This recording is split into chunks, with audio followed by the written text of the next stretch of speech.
ಈ ಚಿತ್ರದ ಕಥೆಯ ಮೂಲ ಕಾನ್ಸೆಪ್ಟ್ ಇದು ಒಬ್ಬ ಕನ್ನಡದ ಸೂಪರ್ ಸ್ಟಾರ್ ಒಬ್ಬರ ಕನಸು.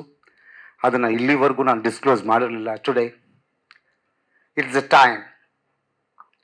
ಇವತ್ತು ನಾನು ಅವರ ಹೆಸರನ್ನ ಈ ವೇದಿಕೆ ಮೇಲೆ ತಗೊಳ್ಳೋದಕ್ಕೆ ಇಷ್ಟಪಡ್ತೀನಿ. That is Badshah Kichcha Sudeep.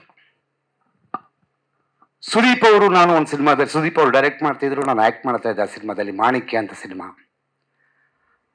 ಆ ಸಿನಿಮಾದಲ್ಲಿ ರಾತ್ರಿ ಊಟ ಮಾಡ್ತಾ ಮಾಡ್ತಾ ಹಾಗೆ ಒಂದು ಚರ್ಚೆ ಮಾಡ್ತಿದ್ವಿ. ಆ ಚರ್ಚೆಯಲ್ಲಿ ನನ್ನ ಜಪಾನ್ ಅಂತ ಕರೆಯೋದು, ಜಪಾನ್ ನೀನು ಈ ಥರದ ವಿಷಯಗಳನ್ನು ಹ್ಯಾಂಡಲ್ ಮಾಡೋದ್ರಲ್ಲಿ ಸ್ವಲ್ಪ ಸ್ಪೆಷಲಿಸ್ಟ್ ಇದೆಯಾ, ಇದನ್ನು ಕತೆ ಮಾಡು ಅಂತ ನನಗೊಂದು ಕಾನ್ಸೆಪ್ಟ್ ಹೇಳಿದ್ರು.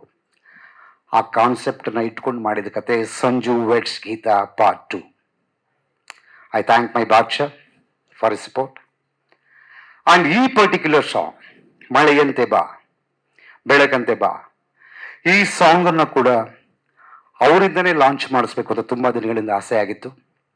ಸೊ ಹಾಗಾಗಿ ಈ ಸಾಂಗ್ ಲಾಂಚನ್ನು ಕೂಡ ಅವರೇ ಮಾಡಿದ್ದಾರೆ.